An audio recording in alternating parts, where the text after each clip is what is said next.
Hello everyone, it's Lindsay from the Vintage Button. I junk journal and slow stitch, and today I am slow stitching and I am looking at a very old project. It dates from before we moved into this house. I remember I used to sit and do it in the kitchen of the house in Cambridge, and it's a crazy quilt that has been slow stitched onto a felt, like an acrylic felt blanket.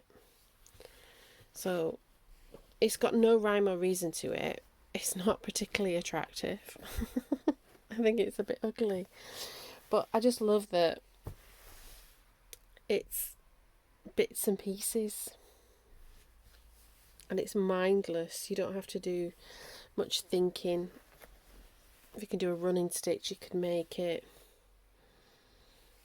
So I just thought we would add a few pieces to this. It sits in a tin actually at the side of my desk. And it's one of those things where I think I should get it out and I should just finish it. I should just do a couple of squares a day or something until at least one side of it's finished. And then make my mind up what I'm going to do with it. So it's not quite... It's got quite a big bit done. But it's got a big bit that's not done. And I've started going around the outside. Let's turn it over. I do apologise for all the huffing and puffing about it. So I've kind of started around the outside. We might work on this bit, find some bits that will... And not all of the bits are square. They're not, some are just sort of plonked there to fill in the space. We might do some of that. All I said that in my mind when I was doing it, I want as few raw edges as possible. So if we go, I do have a little square. This is somebody's patchwork that was bought in a charity shop.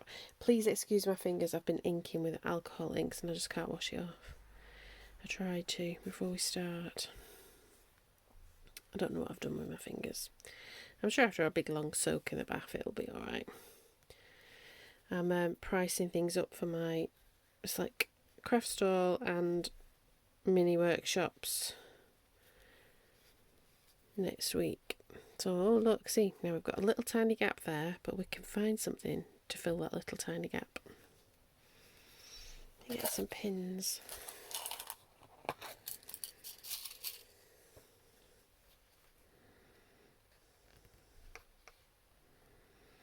So it's not hard, you just sort of lay fabric down. If you think it's going, oh no, I think we can fill that little gap by just manoeuvring the... We'll do that then. Manoeuvring the fabric.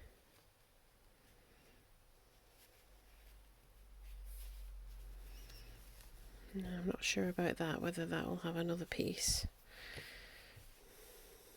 Okay, so we've got here, I've got little pots of bits and pieces that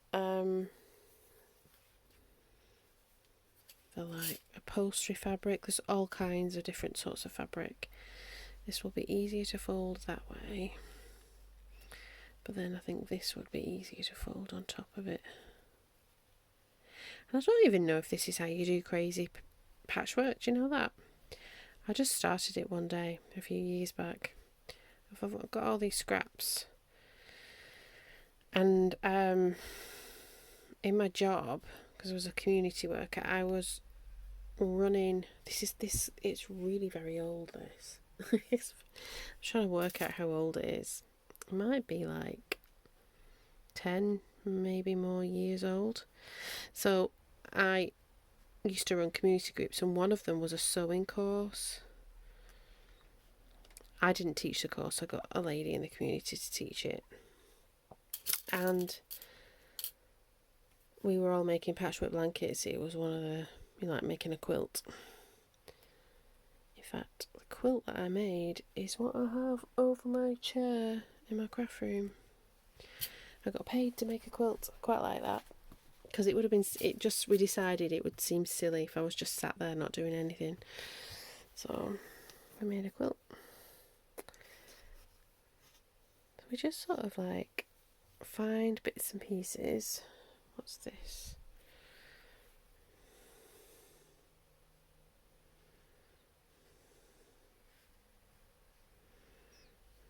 Okay, can be made to fit there. We're just going to keep folding and folding until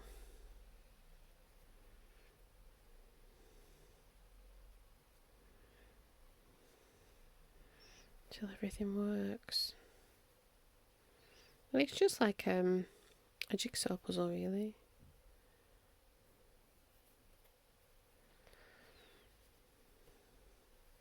You pull a bit of fabric that you like the look of.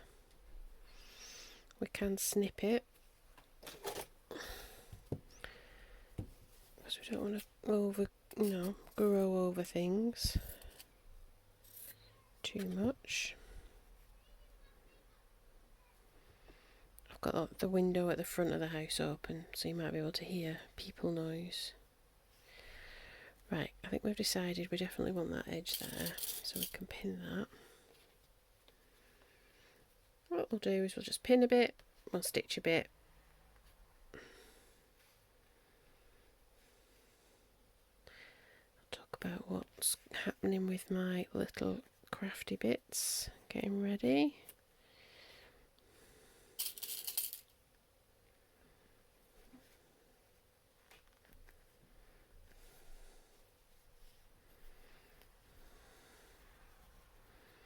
Move that over there.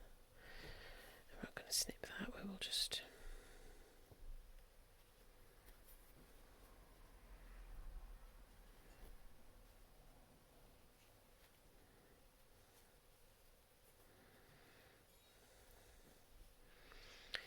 Miles is with his Father's Day, but he didn't want anything, so we're going to order like he wanted to get up and out to do some shopping at, there's like an army surplus store. It's about a 40-minute drive away. That's what he wanted to do, so we did that first thing. He does airsoft, so we wanted to see if there was some things that he needed for his airsoft. So we're like, okay. So we did that. Well, I didn't do it, he just went off. And now he's fiddling around in his garage. So because he didn't tell us what he wanted, because he never knows what he wants, I said, oh well, we'll have hamburger, which is like gourmet hamburgers for supper, so that's what we're going to do. I will order those in a little while. Now, am I going to have enough? I think you can see what I'm doing, that you just sort of foots in with the hems. It's really not difficult. It's just folding. So here we go here. I might try and do that little gap, so I'll put this pin in here, but I think I'm going to be undoing that in a little minute. What have we got that I can... anything smaller. This is just a little pot that's in the bottom. Oh, that might do. I've got needles everywhere. That might do, but there will be a raw edge if I use that, but I'm alright with that raw edge. A little bit of a raw edge on things that are like denim. And this is just like green denim. We can trim it down as well. Like that. That's okay. That gets us out of a bit of an awkward spot.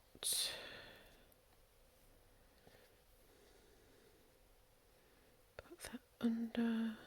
Put that there. Oh, like that. Yeah, I'll lower that a little bit raw as well. It's not about getting stressed. It's about the very opposite. Don't worry about that. That'll get sorted in the stitch. As will that.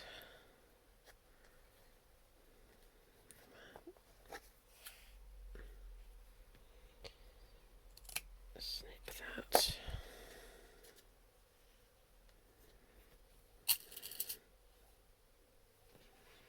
Put a pin in. So how are you all? It's Sunday afternoon here.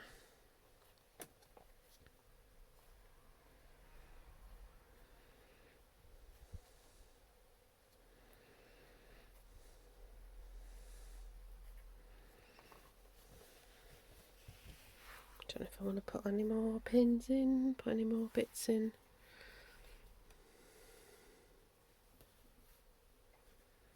I quite like that fabric, I don't know where it's from.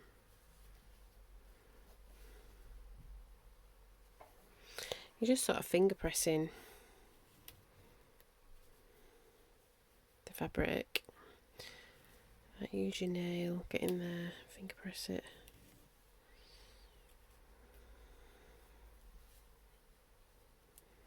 Very pretty, this fabric. I don't know where it's from. Because it's old. Look at that. No.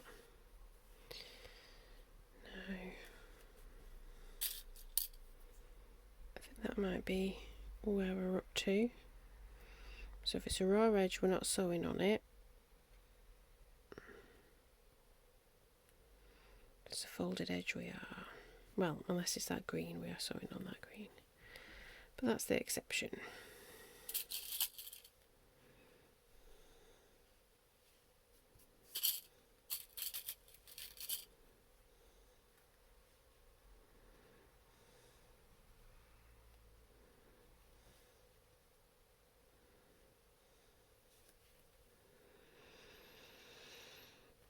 We'll see how things go. It doesn't have to be perfectly square. I can tuck that in and make it.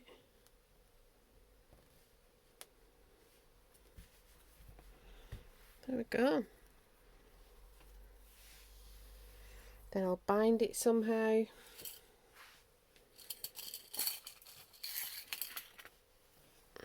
Oh, that's quite nice. Don't know where that's from. Here we go. Just a bit of simple slow stitching for no other reason than it does me good.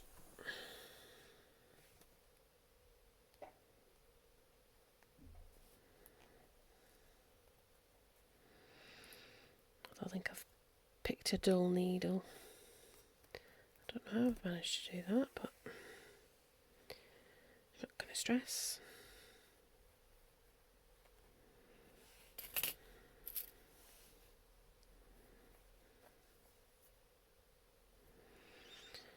A back stitch, but really you don't even need a back stitch. They don't even have to be particularly small stitches. You can do the sort of, is it cantha stitch, where you're just doing lots and lots of stitches over, and I might do that because I was thinking how am I going to really handle this, and I actually think I'm going to do the same thing on the other side. It may take me another 10 years, that doesn't matter. I just want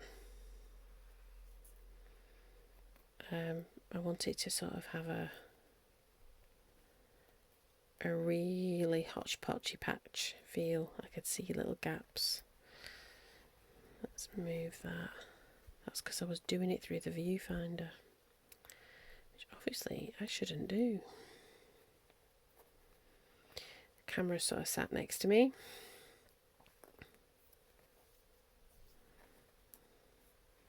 Oh, there'll be a bit of a dodgy bit there.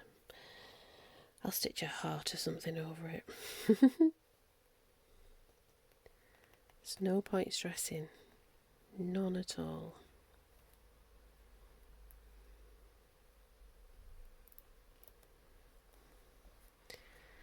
You know, there's only certain things we have influence over.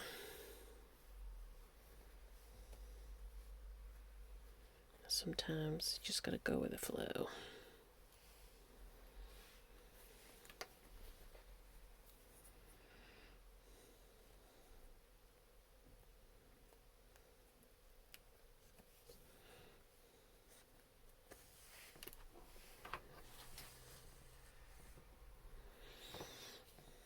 So it's still quite warm here in South East England.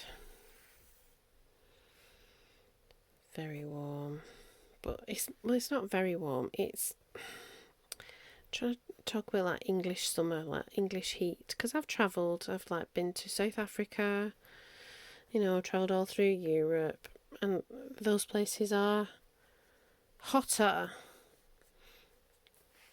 It's just the fact that it's so humid here. Like, Even in this part of the country, which is technically an arid zone, it is so humid. And that's what makes you, this kind of wipes you out, the humidity. But that's alright, we just took it easy next week. Not particularly looking forward to next week because one of the days where it's going to be particularly hot and humid is my office day, and there's no air conditioning in this new office space, which is not great, so we'll just have to take it as we go. There's a cooler side of the building where all the little interview pods where we have appointments are, and I thought I'm just going to book one of them and just sit in that all day. That's probably what's going to happen. We'll all end up in individual pods.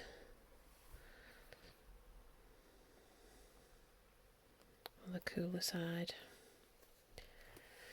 But that's alright, we can do that.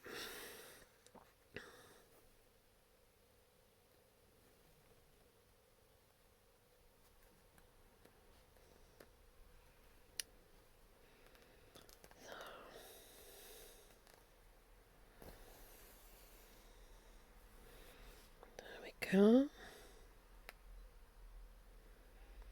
Alright. Caught that. Let's put this thread in between. Doesn't really matter actually, the back's going to get covered up.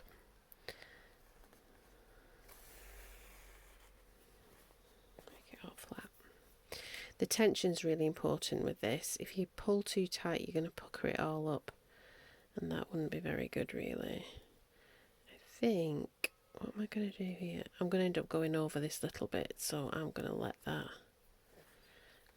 slide.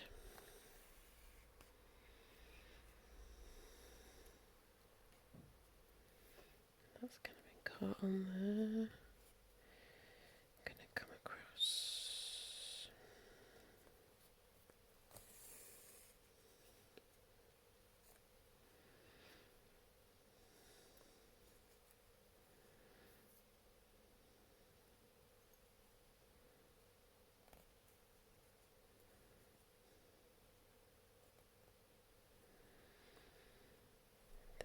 Go.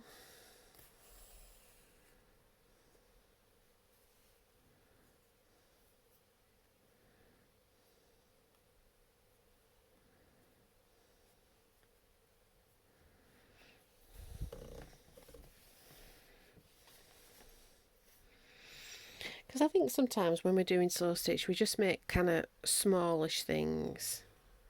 Because, you know, if I made a quilt on a machine, you can get one that would be this size done in the morning, really.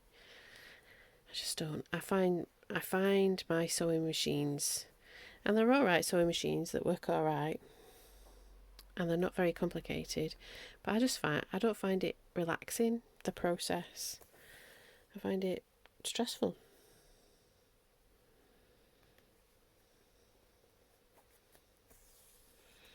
Whereas I can really focus on just what I'm feeling, or not focus on what I'm feeling at all. Whatever I need to do when I'm doing a slow stitch. So here we go.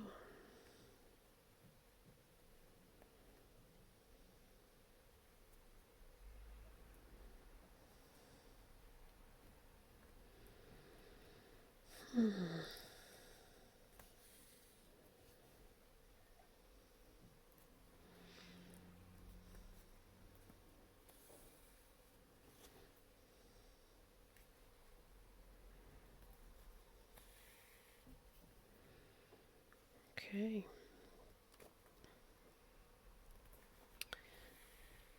See, I've gone quiet. I've got new neighbours moving in next door. They came yesterday, and I think it was the first time they got the keys, and so they were doing jobs, and it was a little bit noisy, which is understandable. I'm sure it was noisy when we first moved in. I'm just going to take this corner off here, and I can hear the sort of hoovering. next door. They must be doing the stairs because it sounds like when we hoover our stairs. But I'm sure you can't hear it. Let me know if you can. Because all our houses are all connected. They're all like, we call them a terraced house. Like a big row of houses. It's very typical of sort of 18th century and early 19th century way of building houses. No, let's try that. It's typical of 19th century and then 18th century. I can't word today. The menopause is getting me.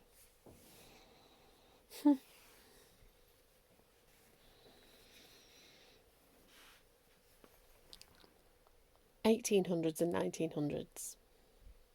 So what's that? That's the 19th century and then the 20th century. You wouldn't know it. But I am quite well educated. Well, it's a bit Christmassy. All this red and green and white.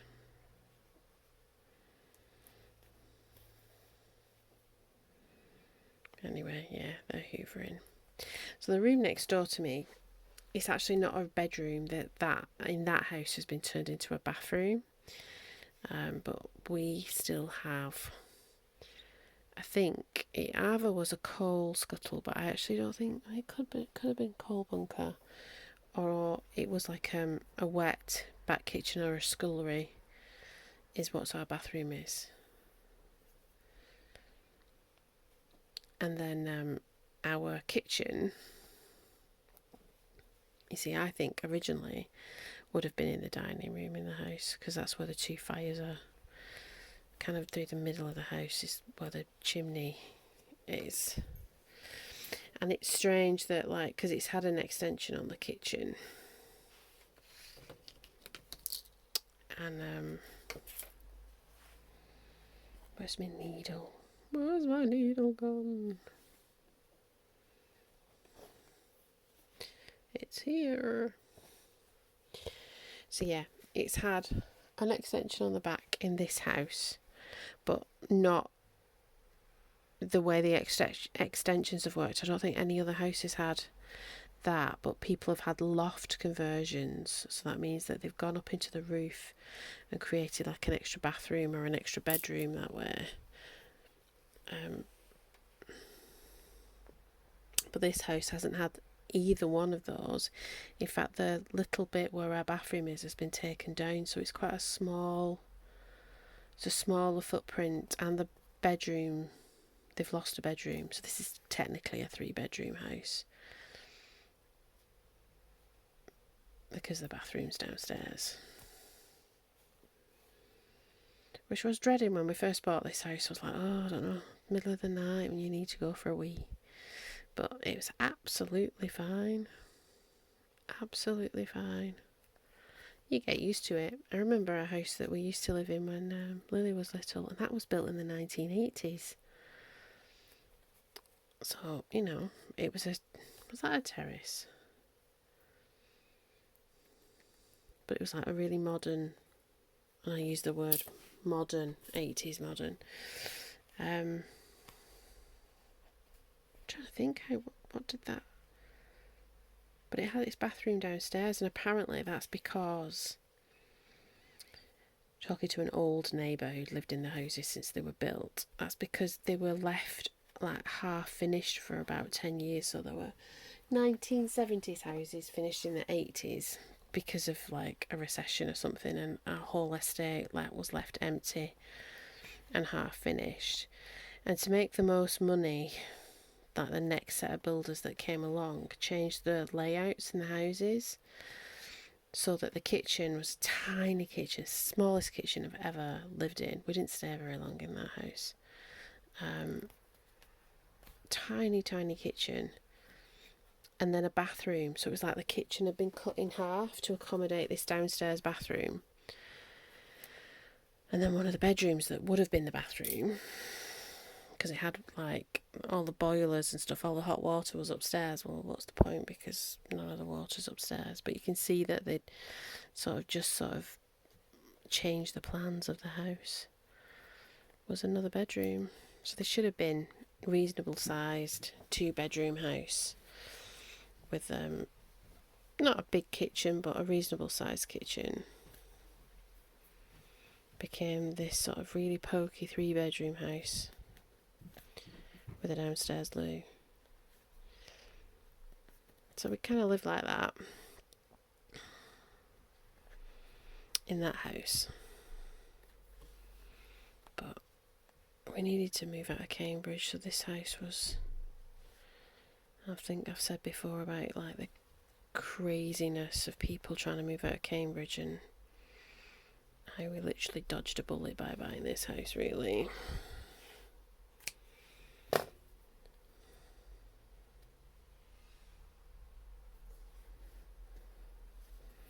So it's kind of would you say it's a scrappy quilt, isn't it? I can see a bit of a gap there, but I'm not going to worry. It's not a worry quilt. It's certainly not. It's a just make it up as you go along quilt.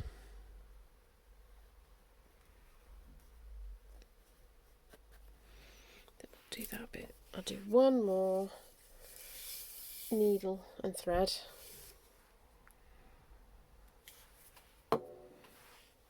So I've got the craft stall is, I was trying to explain, it's like going to be, people can either come and browse and buy things, and I don't have a lot of stock. So the reason I changed it to, I'll do these mini workshops where people can sit and stitch, or they can make a mini junk journal, just sort of introduce sustainable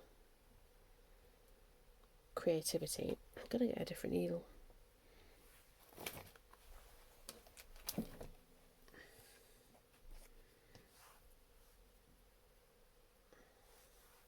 And I'm going to put that needle in my sharps box downstairs, and whoever gets rid of my sharps from an injection I have will get rid of it.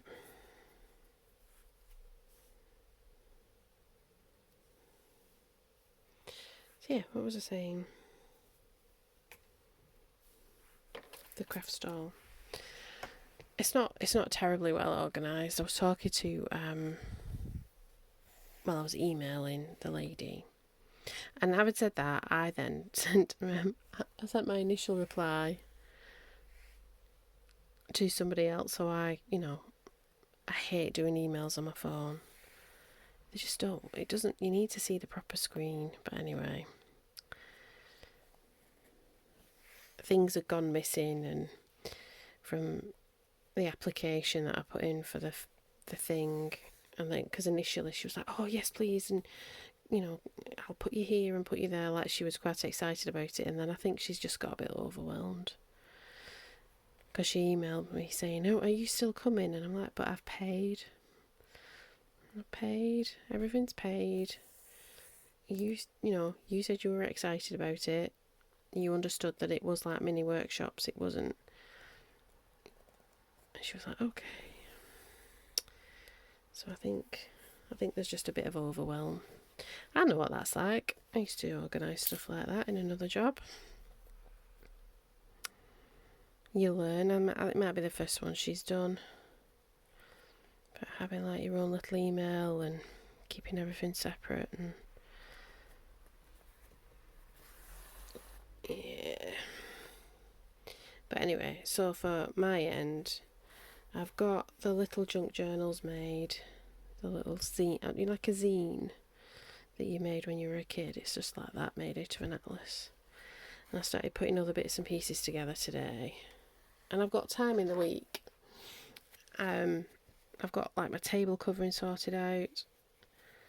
I need to put prices on things, and I've got a new card reader, so I need Mr. Fintech. That is my husband,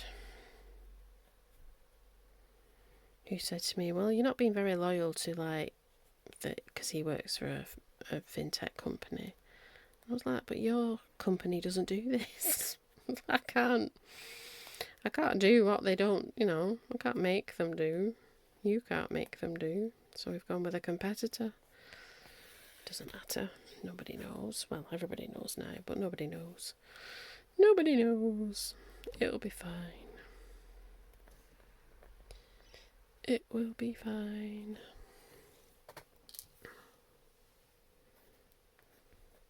So yeah, I think it'll be fine. I think it'll be whatever it's meant to be. The more arduous one really is the one the week after, which is like a proper workshop at work.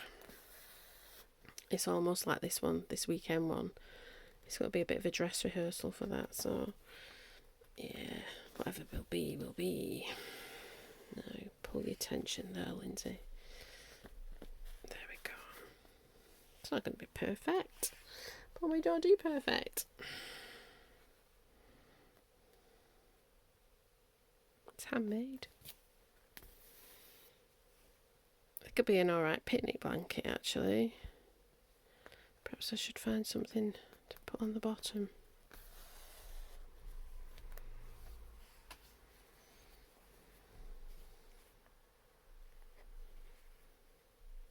You can overstitch. Not going to worry about that either.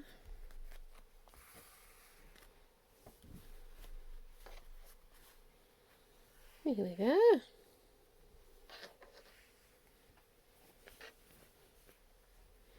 Yeah, I used to sit in the kitchen. I have these 2 chairs downstairs that are old granny chairs that I was given by some old grannies. And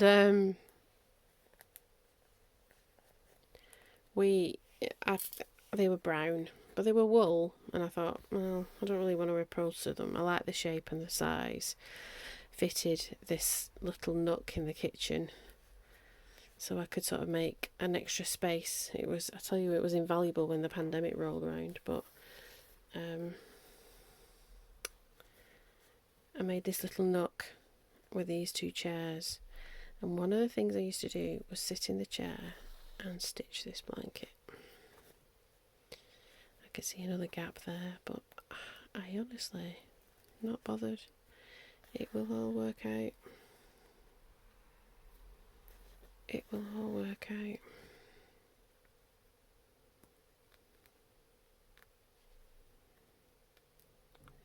Just a bit of a whip stitch there.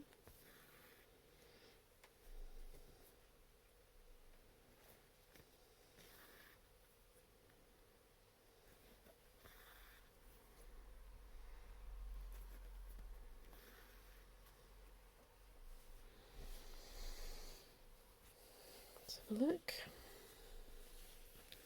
There's just a little bit of stitching. It's not perfect, but it's quite nice.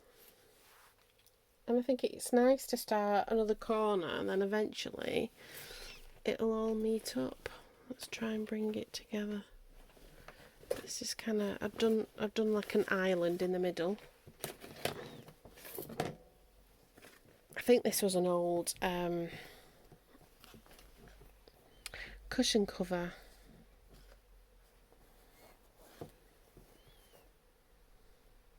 And eventually it'll just be like it could be the back of the car blanket, picnic blanket kind of thing. Doesn't have to have pride of place anywhere. It's just about stitching and not thinking. Calms your nervous system when you do something that's like a bit repetitive. And because like I've already set it in my head that I'm not really that bothered about what it looks like, it stops me from procrastinating when the decisions are coming about what piece of fabric to put down. I think the only rule I had in my head is that, I can't really have 2 things together, but I've got yellow there. So it's just a little short one, just a half hour. Little stitcheroo. A little look at a really old project. Like I said, I've been slow stitching for years and years and years. It kind of soothes me. It does me loads of good. So, speaking of things that do me good, or do us good, has potential, we will have another meditation on a mindful moment tomorrow. I'm going to have a think about it. I had an idea this time last week. I was like, oh. But I'm sure something will come. It'll be alright. Something nice to chug along in the back of my brain tomorrow as I do my spreadsheet first thing in the morning before I have my case management late morning, and I've got clients all around that, so it's nice to have something creative chugging around the back of my brain that's not stressful. I don't think the craft stall is stressful. I'm not feeling stressed about it. But yeah, it'll all happen. Whatever will be, will be. Alright then. So, if you've enjoyed me whittling on, or just sat silently stitching, or forgetting about centuries, give us a thumbs up, give us a like, let me know in the comments. Have you got projects that are years old that you only take out every so often? I'd love to know. Alright then everyone. Bye bye.